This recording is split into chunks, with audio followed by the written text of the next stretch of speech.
대구인 하단에서 부산항까지 철도를 놓는 일을 했습니다. 일명 부하철도인데요.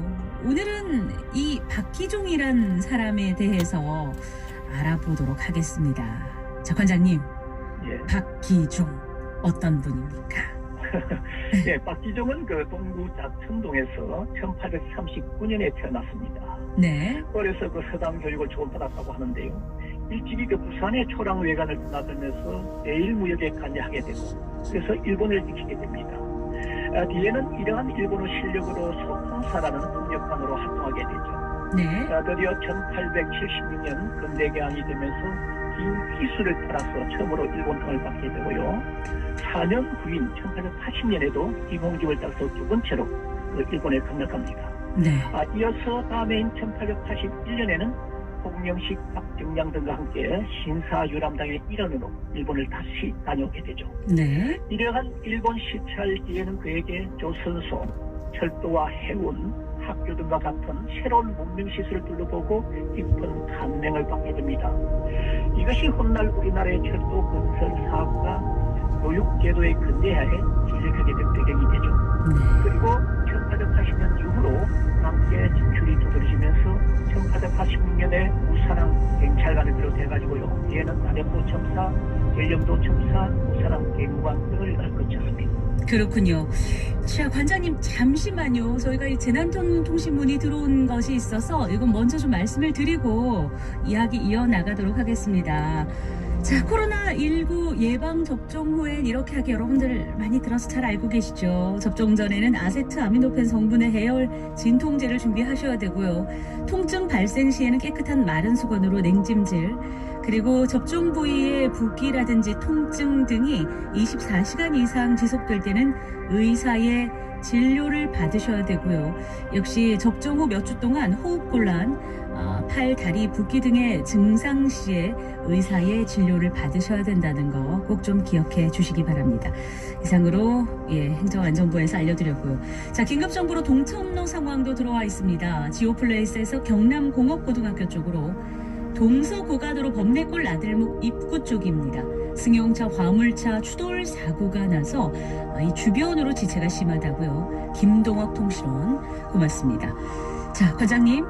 예. 네, 계속 우리 박기종이라는 분에 대한 이야기 이어가도록 하겠습니다. 능통한 일본어 실력이 그에게는 운명의 꿈을 주면서 출세의 지름길이 된 것이 분명한데요. 자, 이런 꿈은 또 과연 어떻게 펼치게 되었는지 궁금해지네요. 그 조선 중기 이후 그 부산 지역은요, 그 초랑 외관을 통한 대일 교육 등이 이루어지다 보니까 이 고장에는 그 일본의 역관 출신이 많이 배출되게 되고요. 네. 박기종도 그 중에 한 사람이었습니다. 특히 박기종은 개항 이후 그동안 꾸어오던 그 선진 문명의 꿈을 해운과 교육 그리고 철도 사업의 획기적이고 진취적인 정신으로 펼치게 됩니다. 당시 그 부산항의 일반 업무와 외교업무를 관장했던 부산항 감리소에서 지금의 그 애교 통상과 같은 중앙행정기관에 그 오간 공문을 모아두는 그 철이 있는데요. 이것이 동맥 통만이라는 공문철이 됩니다. 네. 이곳에 보면은 박기종은 이곳 토박이로서 어려서부터 일본인과 더불어 처신을 되어가지고 외정, 그러니까 일본의 조선에 대한 정치력에 능숙해요. 항내 모든 사무가 매번 이 사람의 의존하여 나서진다고 되어 있습니다. 예. 그만큼 박기종은 개항 이후 부산항에서 가장 일본을 잘 아는 행정가로서 인망이 높다는 것을 말해준다고 하겠는데요. 네.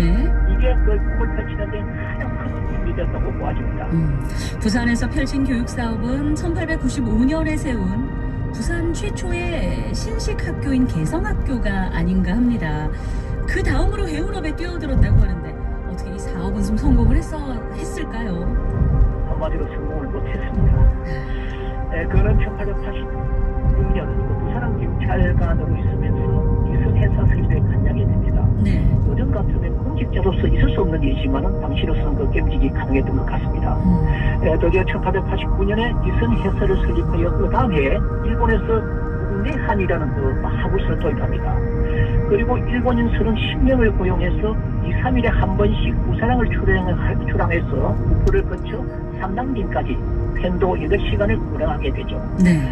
그런데 이 배가 1891년에 낙동강 하구에서 강풍으로 침몰하면서 선원전원이 사망하는 사고가 발생합니다. 결국 그 해사는 손을만 보고 일본인에게 권리를 전부 넘기고 해운 갱년에서 손을 대게 됩니다. 네, 낙동강의 대표적인 물류포구인 구포 상랑진과 부산항을 연계한 기선 사업을 펼쳤지만 뜻을 이루지는 못했고, 자 그렇다면은 그의 평생 소원이었던 철도 사업은 언제 꿈을 펼치게 된 건가요? 예, 당시 그 하단과 부산항까지 거리가 약 6km였고요. 바다로는 16km 정도였습니다. 그 낙동강을 따라 내려온 미국과 같은 강상 하물을 하단에서 하물선에 실어 다시 부산항까지 해상 운송을 하거나 아니면 수레나 등짐을 이용해서 계정을 거쳐 지금의 대치 고개를 넘어가려면 많은 어려움이 뒤따랐던 겁니다. 네네. 앞서 해상 사고에서 볼 수 있는 것처럼 낙동강 하구와 다대포 모른데 부근에서는요 물살이 아주 거세서 자주 해난 사고가 발생을 해서 그 피해가 컸죠. 네.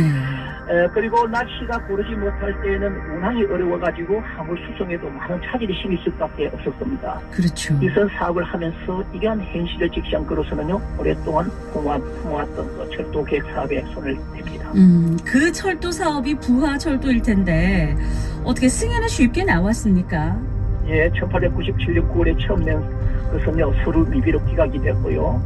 다음에 올해 미비 서류를 보관해서 그해 6월 3일에 농상공부로부터 부설 허가를 받아서 조선의 그 최초의 민간 철도 회사인 부하철도 회사가 발족합니다.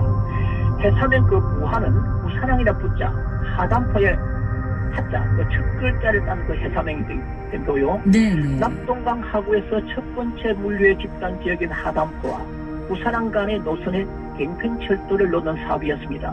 일명 그 하단철도라고 불리는 이 회사는요, 본사는 그 부산항에 두고 지사를 그 하단에 두었죠. 철도 부설 경비는 그 당시 금액은 총약 10만 5,061원이었는데요. 주식을 그 100원주와 25원주로 나누어 가지고 판매를 했다고 합니다. 그 서울과 인천에서 이 사업에 한동안 사람이 많아가지고 100원주는 41사람이 25원주는 6명이 구입할 정도로 관심이 아주 많았다고 합니다. 그렇군요. 자, 드디어 민족 자본으로 만들어진 부하 철도 회사가 출발을 했는데요. 이 부하 철도가 성공을 못 본 원인은 어디에 있었나요? 예, 이유는 여러 가지가 있겠지만 첫 번째가 자금 부족을 들 수 있습니다. 받기 좋은 이 철도 부설을 위해서 많은 사재와 자금을 끌어들여서 일부 공사를 시공했지만은 노선 중간 지점을 가로막고 있는 해발 130m의 대치 고개에서 큰 난간에 부딪히게 됩니다. 네. 갱편철도가 고개를 통과하기 위해서는 기술적인 면이 달아줘야 하는데 이게 여의치 못했던 겁니다. 다음으로는 부산과 하단포 구간은 최선이 맞지 않는 노선이었는데 있습니다. 당초 박기종은 필요성만 따졌지 수지 타산은 충분히 고려하지 못한 것 같습니다. 네. 세 번째로는 이미 일본은 경부선 부설을 계획하고 있었기 때문에 부하철도의 의미가 약해졌다는데도 그 원인을 찾을 수 있을 것 같네요. 그렇군요. 자, 그러면 이 부하 철도를 끝으로 철도 사업의 꿈은 접었을까요? 아닙니다. 비록 그 좌절을 받지만 이에 굴하지 않고 다시 새로운 철도 사업에 뛰어드는 의지를 보이면서 철도 부설권을 또 받아냅니다. 네. 1899년에는 철도 용달회사를 설립해서 서울과 원산간 원산과 갱원까지의 함흥선의 철도 부설 허가를 받아냅니다. 네. 또한 같은 해 별도로 대한철도 회사를 설립해서 경의선 부설 허가를 받았기도 하죠. 네. 이 정도라면 자금이 많이 필요했을 텐데요. 박기종 끝내 외국 자본을 끌어들이지 않았습니다. 여기에 일본이 경부선 철도를 부설함으로써 협상관계도 맞지 않게 되고 사업마저 지지부진하게 되면서 결국 부설권 자체가 일본 측으로 넘어가게 됩니다.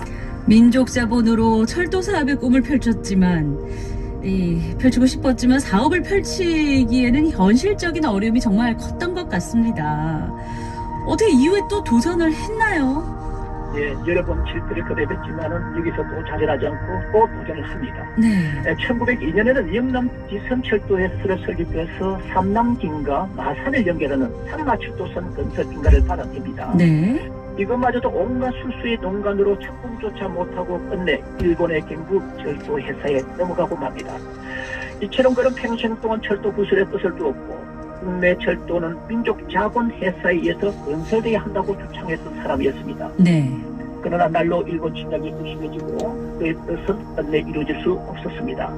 특히 1904년 일본은 러일 전쟁을 일으키면서 대한개국 내 모든 간선철도를 군사철도로 부설할 것을 결정하고 간선철도 부설권과 운영권을 일본이 장악하게 되면서 그의 입지는 더 좁아지고 꿈도 사라지고 말았습니다.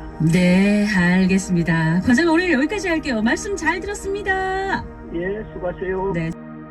그럼 나도 영화 속으로 들어갈래.